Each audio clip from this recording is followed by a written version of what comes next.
Bienvenue. Aujourd'hui, on va décrypter un peu ce qui se passe au sommet des poids lourds de l'UFC. Ça bouge pas mal, hein? Ah oui, clairement. Entre Francis Ngannou et John Jones, l'actu est chargée. Exactement. On a d'un côté Ngannou, des rumeurs de retour, et de l'autre, Jones qui annonce sa retraite, avec des complications. C'est ça. On va essayer de démêler tout ça en se basant sur les dernières infos de presse. Notre objectif, y voir plus clair sur leur situation et ce que ça implique pour la catégorie reine, surtout avec Thomas Spinal qui montre. Allez, on commence par Francis Ngannou. Oui, petit rappel, Ngannou quitte l'UFC début 2023, relation tendue avec Dana White, critique des deux côtés. Oui, c'était assez conflictuel comme départ. Et récemment, quelques petits signes avaient redonné de l'espoir, non? Son coach qui parle, lui qu'on voit à un événement UFC. C'est vrai, il y avait comme un petit frémissement. On se disait, tiens, peut-être. Mais voilà, Dana White vient de jeter un froid, un gros froid même. Ah oui, après l'UFC Bakou, sa déclaration a été sans appel. Il a dit, je serais choqué si Francis revient un jour ici. Choqué, carrément. C'est pas juste une porte fermée, c'est presque verrouillé, non? On peut le voir comme ça, oui. C'est une affirmation très très forte. Et donne une raison à cette position si tranchée. White mentionne un décalage, en fait, entre ce que Ngannou dirait en public et ce qu'il dirait en privé. Apparemment, il n'aime pas trop cette façon de faire. D'accord, une question de communication en quelque sorte? Oui, mais on peut aussi y lire autre chose. Une volonté de l'UFC de garder la main, de montrer qui décide, surtout après un départ comme le sien. C'est un peu une affirmation d'autorité. Donc, pour Ngannou, un retour à l'UFC,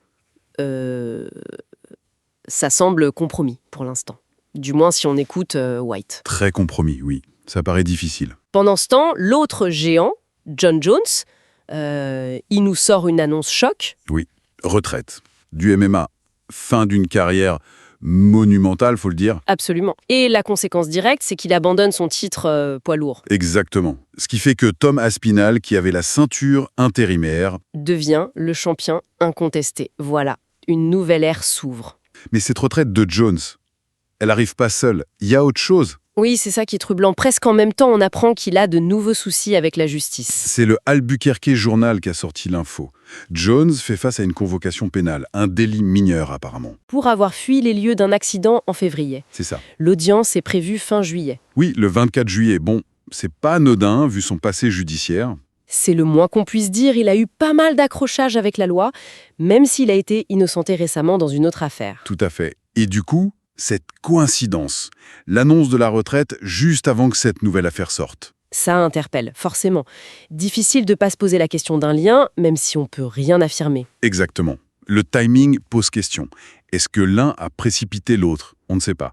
Mais ça jette une ombre quand même sur cette fin de carrière. Ça alimente les spéculations. Bon, si on résume, Dana White met un gros stop aux espoirs de retour de Ngannou en parlant de divergence. C'est ça, porte quasi fermée. Et John Jones raccroche les gants, laissant Aspinall seul roi, mais cette décision coïncide bizarrement avec une nouvelle affaire judiciaire. Voilà, un sacré chamboulement au sommet des poids lourds. Deux figures emblématiques sur la touche. Pour des raisons très différentes, mais complexes dans les deux cas. Absolument. Et ça ouvre grand la porte à une nouvelle génération, à de nouvelles rivalités. Carrément.